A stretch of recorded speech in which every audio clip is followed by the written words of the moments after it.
Hey, everyone. First and foremost, thank you so much for your support. Thank you for making me grow my audience. If it wasn't for you guys watching, then all this would be worth, it wouldn't be worth doing. It's because of you guys that I'm doing it. You're keeping me going. And I thank you for watching all the way to the end of my videos. I thank you for that. I want to talk a little bit. First off, I want to preface what I'm going to say. I like this woman. I like her. She's a great person, and I have no problems with her, except for this one issue. There's always a but. What am I talking about? South Carolina, their very own Nikki Haley. Now, why do I have a problem with Nikki Haley? Sorry, I had to yawn. It's about my bedtime. I just got off of work, ready to go home and crash. Okay, why did I say what I said? I like Nikki Haley, but I don't agree with her on what she did. Now, I get it. This is politics, and she's trying to do everything she can to make herself look better. Unfortunately, she made herself kind of look dumb. Now, what happened? Ron DeSantis, governor of Florida, is currently doing a fantastic job, and he doesn't like woke corporations teaching our young children about sexual things. So he put a stop to it.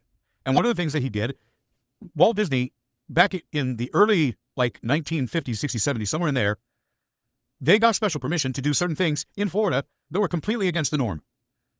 They didn't have to pay certain taxes. They got certain breaks on things. They got to have their own police force. They got to have their own garbage company. They got to have a lot of things, a lot of perks for being in Florida.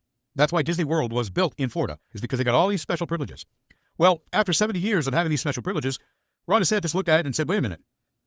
There's 2 elementary schools right next to Walt Disney World, and you are supporting the teaching of pornography to these children.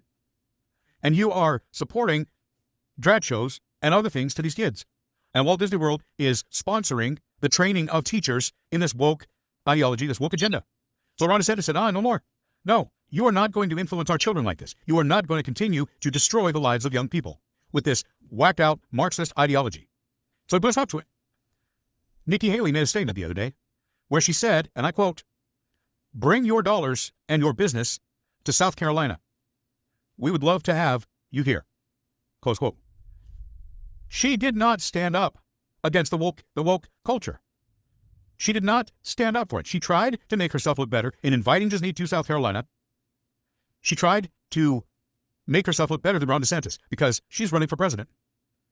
Now, I'm sorry, if you are not willing to stand up against these woke companies, if you are not willing to go out of your way to stop them in their Marxist ideology, and you do not want to, you basically prove to me that you don't have what it takes to stand up and fight against the culture war.